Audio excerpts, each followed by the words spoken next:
Hi, this is Dave for Expert Village. Today we're going to be making some Cajun Shepherd Pie. Alright, now for the topping of our shepherd pie, we have the mashed potatoes. So what we're going to do is we have some beautiful, already fork tender mashed potatoes here, or potatoes.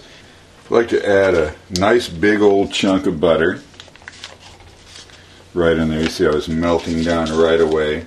And we're using evaporated milk. You could use regular milk if you'd like. Don't use condensed milk. This is evaporated, so a lot of difference in flavor.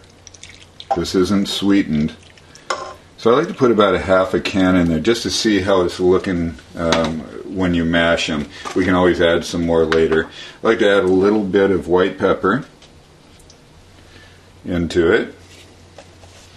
And then I like to grind a few grinds, and not very much of this because we've already got salt in some of the other elements of the Cajun Shepherd Pie.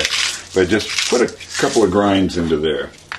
And then we'll taste how it goes. And then what we want to do is just grab your masher. You can put this in a blender or whatever you like to do. I like the old style, but you know, that's just me. We want to mash these down